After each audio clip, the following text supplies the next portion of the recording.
जल बरस गया। कैसा जल बरसा? जितनी देर में गौवासी गौ का दूध निकालते हैं ना, जितनी देर में, इतनी देर में तो चुचुरिया पर पानी भर जाए। बैठे हुए आदमी जितनी देर में गौ को दूध निकाले इतनी देर में तो डूब जाएगा, घबराएगा। और क्रोध है इंद्र को, मैं देखूंगा और न देखे छोड़ा है। वो नद चूका लाला कहिए मुरली पाला, ब्रजमंडल में डोले बन करके जो मतवाला। मैं देखूंगा अगुआरी आए, वो नद के छोड़ा है। वो नद चूका लाला कहिए मुरली वाला, ब्रजमंडल में डोले जो बनकर मतवाला। भूले सब ठकुराई जो नारायण कहायो है। अपने को नारायण समझता है वो, आज देख लूंगा उससे।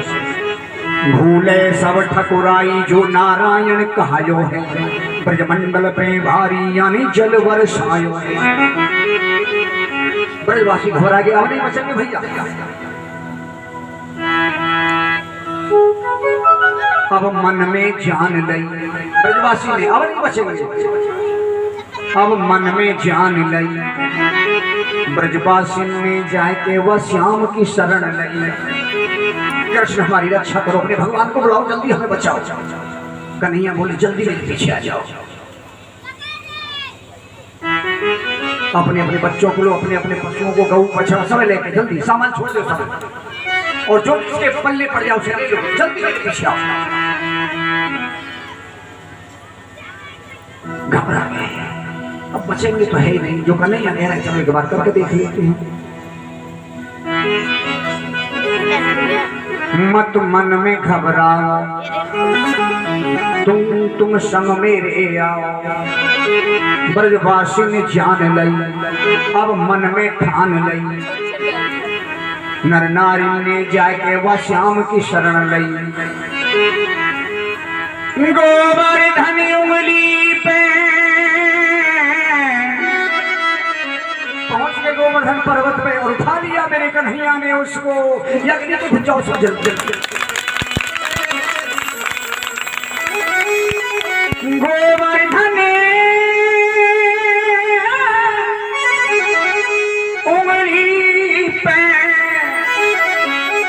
धर ये कान्हा मुस्कायो है, ब्रजमंडल पे भारी अनजल वर्षा। सबको गोवर्धन पर्वत के नीचे छिपा दिया। वर्षा बंद नहीं है, बराबर जल बरस रहा है।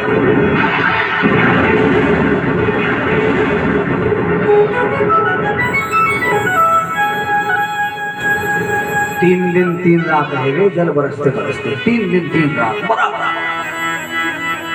अब आप अंदाज करिए कि जितनी देर में गौ का दूध निकाल के बैठो आदमी डूब जाए तो 3 दिन 3 रात में कितना जल वर्षित होगा।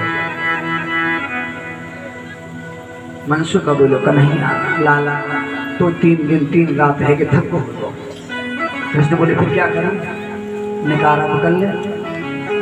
कृष्ण बोले यार कौन रोकेगा? मनसु को बोलो मैं रोकूंगा, और कौन रोकेगा? अच्छा तुम रोको?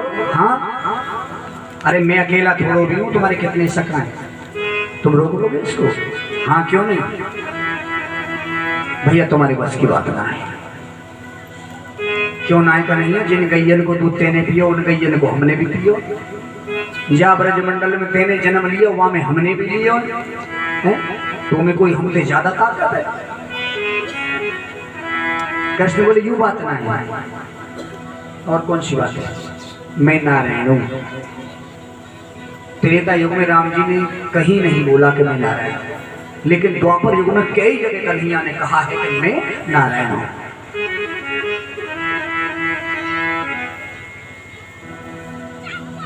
मनुष्य का बोले पागल काय को बना रहा कन्हैया, हम जाने तू बहुत बात बना रहे हैं, तू आराम कर ले, नहीं तो लाला बीमार पड़ जाएगा या हम। कृष्ण बोले तुम्हारी बस की बात ना भैया। अरे क्यों ना, तेरी एक उमरिया में इतनी ताकत है, इतनी ताकत कैसे तेरी एक उमरिया में बता, जो हमारी में ना। तो क्या बोले कृष्ण, कछु माखन को बल बढ़ो,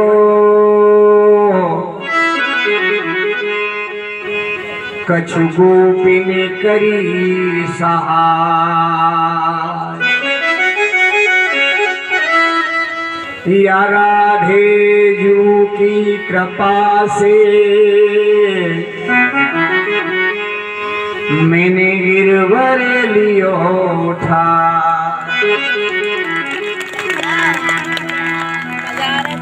ये राधा रानी की कृपा भी है, तो माखन का बल भी है, गोपियों ने जो माखन खिलाया है, और कुछ गोपियों का प्यार भी मेरे साथ है। अरे कन्हैया तू तो पागल बना रहा हमारा, तू अलग को है, हम रोक लिया है। कृष्ण बोली एक बार यहाँ समझेंगे नहीं, अब तो ऐसा करना ही पड़ेगा। कृष्ण बोले तो ठीक है भैया, तुम तैयार हो? मनसुखा बोले हाँ हाँ हम तैयार हैं। तो किसी ने तो एक उंगली कन्हैया की तरह लगाई,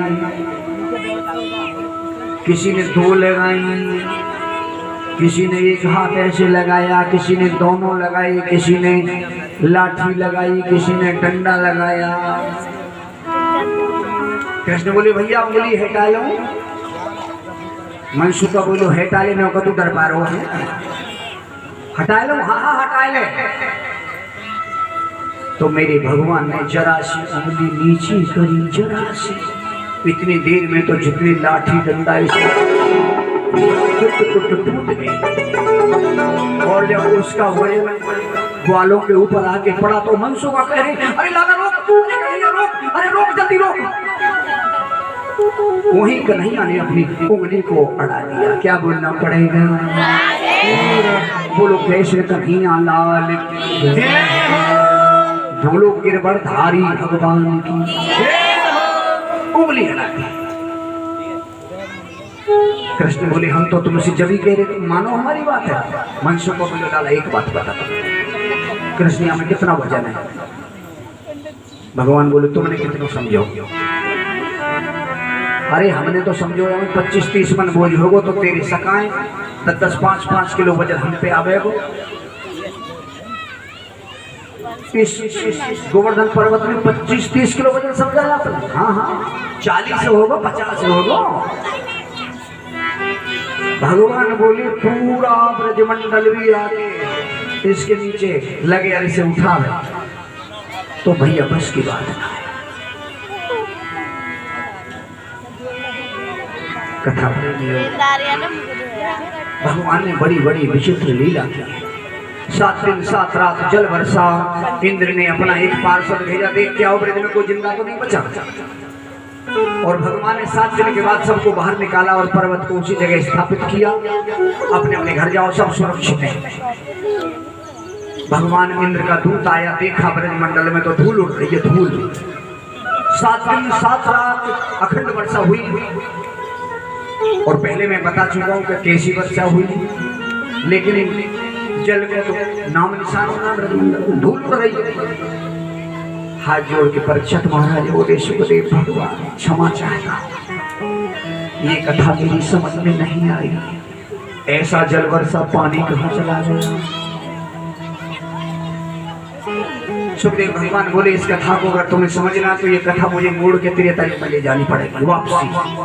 त्रेता युग की कथा में तुम्हें सुना चुका, कल राम जी के जन्म से राम जी के राजगद्दी तक की कथा सुना चुका।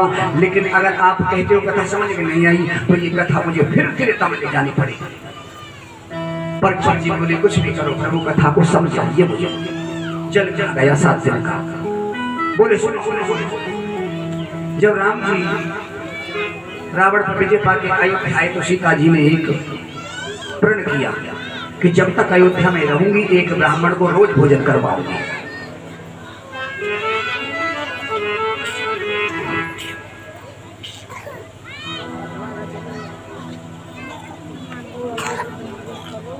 क्या बताओ, मजबूरी है। क्या बोलना पड़ेगा? अब ये कथा तो पूरी सुनानी पड़ेगी, शॉर्ट तो होगी नहीं है। ये हमारे भैया जा रहे हैं ढोलक वाले, नौकरी आज को जागरण है मुँह पर, गुरु जी जानो है। चलो तुम नहीं भेजेंगे, चिंता क्यों कर रहे हो?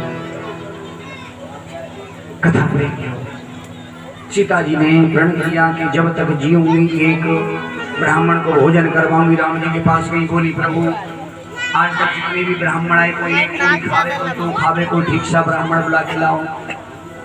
राम जी बोले जैसे ब्राह्मण आ रहे भोजन करवाती जाओ, ब्राह्मण के चक्कर में मत पड़ो, भाव से भोजन करवाओ, पिता कर दो दक्षिण देके। ब्राह्मण बड़े विचित्र होते हैं, तो राम जी ने सीता जी को दृष्टांत भी सुनाया। एक सेठ जी कभी का ब्राह्मण भोजन न करवायो द्वार पर, तो सेठ जी पीछे पड़ते, आज कोई ब्राह्मण बुला के लाओ। लालची सेठ हो, ब्राह्मण के मोहल्ले में गए, आज पंडित जी हमारे यहाँ भोजन कर लीजिए। हाँ जी कर लगे। क्या पूरी खाओगे? बोले 20 पूरी कम से कम। तुम ठीक ना हो। फिर दूसरे के दिन गए, कितनी खाओगे? बोले 25। तुम भी ठीक ना हो। एक एक करके कई ब्राह्मणों के ढोरे गए। एक चालाक ब्राह्मणों जो हमारे कुलदीप पंडित जी हैं,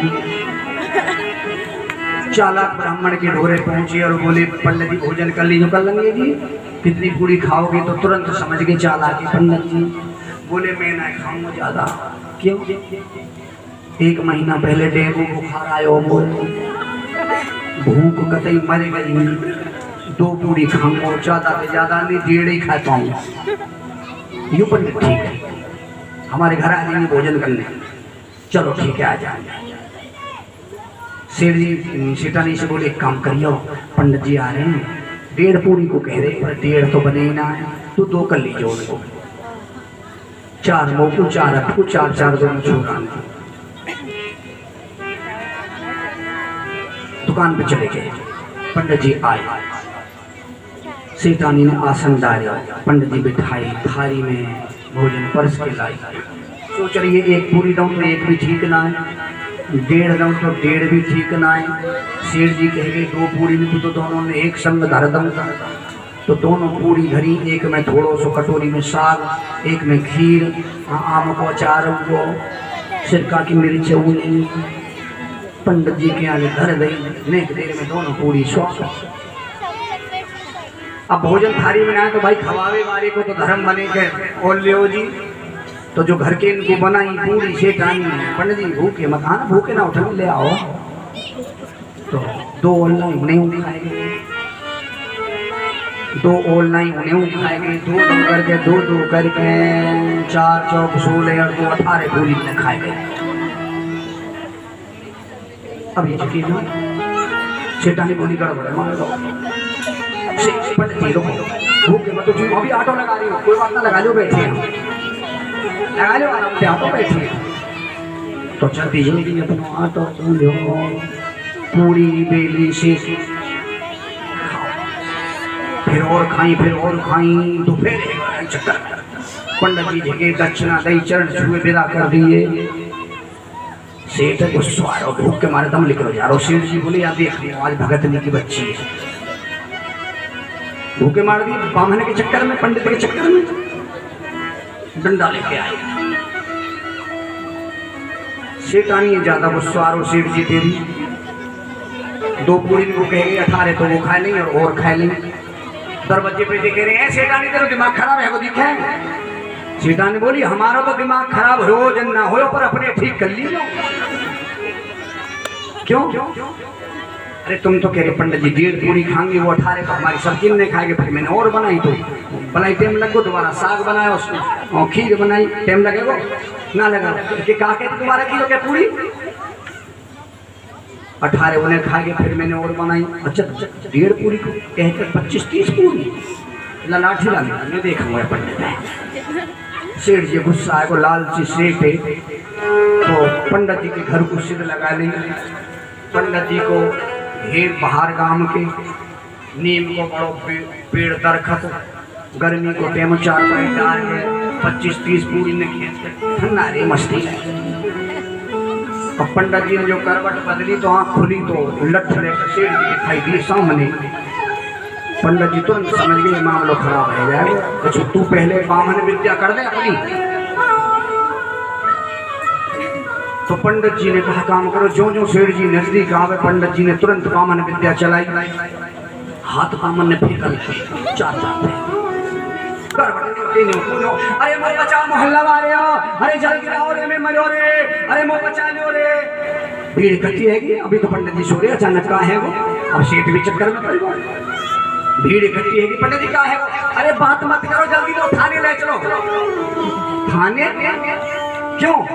अरे भैया जल्दी ले चलो यो सेठ आ रहा लठ लेके आने आज खीर में जहर दे दिए मुंह।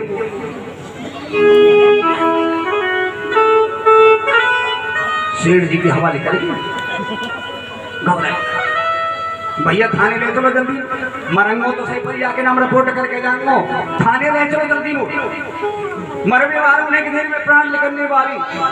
सेठ ने जब सुनी पुलिस को नाम तो सेठ तो घबरा हो जाते पावन में तो पंडित जी माफ करो पंडित जी माफ करो कुछ ले दे के ही फैसला कर लो। अरे ले दे के क्या फैसला कर ले कम से कम 4-6 हजार रुपया इलाज में उठेंगे और बच्चे भी ना भी बचे कोई जरूरी है हम बच जाए पर रिपोर्ट क्या करेंगे। नेक देर में शेर जी ने 5-6 हजार रुपया निकाल के पंडित जी दे दिए। राम जी कहे सीता जी जैसे ब्राह्मण आ रही चुप खवाए दो कि ना ना ना तो ठीक सा ब्राह्मण बुलाओ। अच्छा चलो ठीक समझाई देते हैं। तो भगवान ने आह्वान किया अगस्त ऋषि का दंडवत प्रणाम किया और कहा प्रभु सीता जी भोजन करवाना चाहिए। तो प्रभु ने ठीक ठाक भोजन कर लिया। ठीक ठाक भोजन कर लिया ठीक है। वो समझ गए बैठ गए खाने। 4 पूरी लाई सीता जी सब्जी मिष्टान खीर। अब थारी माई देख रहे हैं अगस्त ऋषि राम जी तो कह रहे ठीक ठाक भोजन कर लियो। अब यह नेक से भोजन है मुँह में डालूं तो कान में डालूं। नेक देर में खाएंगे 4 पूरी खीर सब्जी मिष्टान थारी खाली। सीता जी ऑनलाइन वाऊ खाएंगे ऑनलाइन वाऊ खाएंगे घर के इनको जितने इनको प्रसाद बने सब खाएंगे। सीता जी तो चक्कर में घबराए यो का चक्कर है ये कैसे ब्राह्मण है। सीता जी बोली महाराज भोजन पूरा करेंगे। अगस्त ऋषि जी बोले चिंता मत करो। सीता जी रसोई में गई गणेश जी को बुलाया रिद्धि सिद्धि को बुलाया दौड़े चले आए। गणेश जी बोले भैया आटो लियो जल्दी परात लियो आटो लियो। रिद्धि सिद्धि कही एक जनी पूरी से को एक जनी बे लो। गणेश जी आटो वे पे रिद्धि सिद्धि पी लिए सेक वे पे सीता जी परस वे पे अगस्त ऋषि खाए वे पे 15 दिन 15 रात है गई खाते खाते। जोर से मत बजाए 15 दिन 15 रात। सीता जी बोली ये कैसे ब्राह्मण आएंगे। गणेश जी आए गणेश जी ने परात मारी एक लंकु सरकाए कहे मैया छिल गए आटा बूंदे। रिद्धि सिद्धि ने चक्रा सरकाए दियो छाले पड़ गए हाथन में पूरी पे हमारे बस की बात ना मैया। सीता जी बोली नेक देर समारोह में राम जी तो मिले आऊं। सीता जी दौड़ी दौड़ी गई चढ़ में पकड़ के लौट गई। प्रभु क्या कर दिया ये कैसे ब्राह्मण बुला लिया क्यों। अरे तुम्हें पता ना 15 दिन के दर्शन नहीं दे रहे। सीता कहाँ है कहाँ कर रही है कछु करो। भगवान बोले चलो आ रहे हैं। सीता जी फिर गई। भगवान एक दिन और पी गए नहीं गए। 16 दिन 16 रात है 17वां दिन लगे। सीता जी फिर गई दौड़ी दौड़ी क्या कर रही हो प्रभु आए नहीं आप। घर की जो सामग्री वो सब निबट जाएगी। आपका नाम बदनाम हो जाएगा कि ऋषि जी आपके दरवाजे से भूखे चलेगी कछु करो। भगवान बोले तुलसा जी को पत्ता तोड़ और थाली में रख दियो। तुलसा जी का पत्ता तोड़ा सीता जी ने थाली में रखा। ऋषि जी को डकार आई भोजन खाना बंद कर दिया जल पीने लग गए। अब 17 दिन 17 रात भोजन करो तो भैया 2-4 बाल्टी गुजारो तो। हाँ जी ना जी अब सीता जी ले बाल्टी जल ढो रही है, गणेश जी जल ढो रहे हैं, रिद्धि सिद्धि भी जल ढो रही है। और सीता जी बोली मुश्किल से फंद तो भोजन लेके जो अब जल कितना जल पी। तो राम जी के इशारों करेंगे का छोटे छोटे तो जल पीने लगे। भगवान बोले हाथ जोड़ के बस बस बस। अगस्त्य ऋषि जी बोले मैं तो प्रभु प्यासा रह गया। भगवान बोले सीता जी में इतनी शक्ति नहीं कि तुम्हारी प्यास बुझा दे, तुम्हारी प्यास तो मैं ही बुझाऊंगा। कब बुझाओगे मेरी प्यास? भगवान बोले द्वापर युग में कन्हैया बन के आऊंगा और उस इंद्र अभिमानी की पूजा बंद करवाऊंगा। इंद्र क्रोधित हो जाएगा, भारी जल बरसाएगा, तब प्रभु जल पी लेना, आपकी प्यास सुखदेव भगवान के लिए राजा परीक्षित 7 दिन 7 रात जल बरसा। जल बरसता तो रहा, लेकिन साथ ही साथ अगस्त्य ऋषि उस जल को पीते गए पीते गए पीते गए। इसलिए ब्रजमंडल में 7 दिन 7 रात जल बरसा। जल का नाम निशान नहीं है, धूल हो रही है। जोर से बोलना पड़ेगा। कल की कथा बहुत मार्मिक है। तेरी मथुरा नगरी को खुश करके जाऊंगा, तेरी खाने में ओ मामा खुश भर के।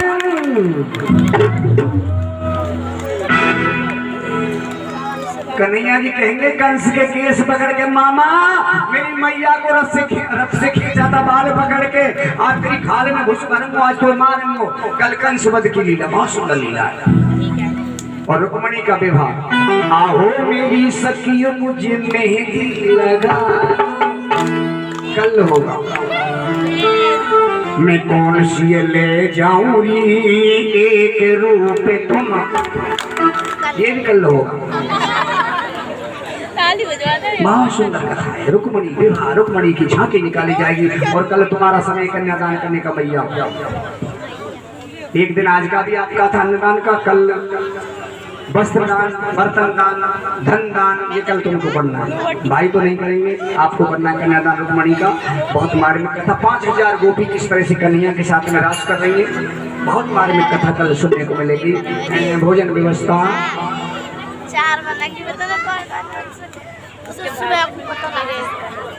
नहीं, सुबह किसके यहाँ किया? रात किया था हमने भोजन मास्टर जी के यहाँ। बहुत सुंदर भोजन करवाया और 101 रुपये दक्षिणा के लिए सबको। और आज सुबह किसके यहाँ था भोजन? रामपाल पप्पू जी के यहाँ सबको 51 रुपये दक्षिणा दिए, भोजन भाव से कराया। अभिनंदन सभी बस्ती वालों का, भक्तों का। और आज शाम का भोजन मनीष पाल गजराज प्रधान जी कल शाम। किसका बन गया? देखो भोजन वालों की देख लो, मेरी बात गलत तो नहीं निकली कुछ? कितनी लेन लग रही है। अभी तो मेरे पास इनका सामने हमारे आदरणीय माननीय मोहम्मद जी का 3 दिन से निमंत्रण आया पड़ा है। और ये रोज विनती करेंगे मैया हमारी कि हमारा नंबर कब आएगा ब्यास। ये कह रहे पनीर खराब हो जाएगा। गुरु जी जोर से बोलना पड़ा। अच्छा गुरु जी आरती करा रहा है। अगर भोजन की लाइन लग रही है तो एक के यहाँ से नाश्ता ले लो, एक के यहाँ से भोजन। तो मैं कह रहा हूँ डबल कर ले, डबल कर ले। बताओ 2 कर लेंगे कल दिन में। सुबह नाश्ता को बुलाना एक बार, एक के भोजन कर लेंगे। और एक कथा के बाद में नाश्ता को ले चलो और शाम को भोजन करवा दो। क्या बोलना पड़ेगा? बताओ, ऐसे तैयार हो? भैया हमारे कह रहे मेरा तो भोजन का रखना। अच्छा आप शाम का चलो, मैंने आपके यहाँ बोल दिया। आज शाम का ना, और सुबह का किसके यहाँ बोल नहीं? आप इनके यहाँ तो बन गया, कहिए ना सुभाष जी के यहाँ। ऐसा करो पनीर की पकौड़ी बनवा दो, नाश्ता करवा। ठीक है, चलो इनके भैया के यहाँ नाश्ता पनीर की पकौड़ी का, और सुभाष भैया के यहाँ भोजन आपका। और कल सुबह का देखो अब जिद हो रही है, कल सुबह का भोजन हमारे मोमराज जी के यहाँ होगा। जब कोई नंबर नहीं ले रहा वो तो मैंने रख रखे हाथ जोड़ जोड़ के, कल सुबह का भोजन मोमराज जी के यहाँ, और कल शाम का शाम को तो पनीर को तो फ्रीज में रख दो, पकौड़े मत बनाओ।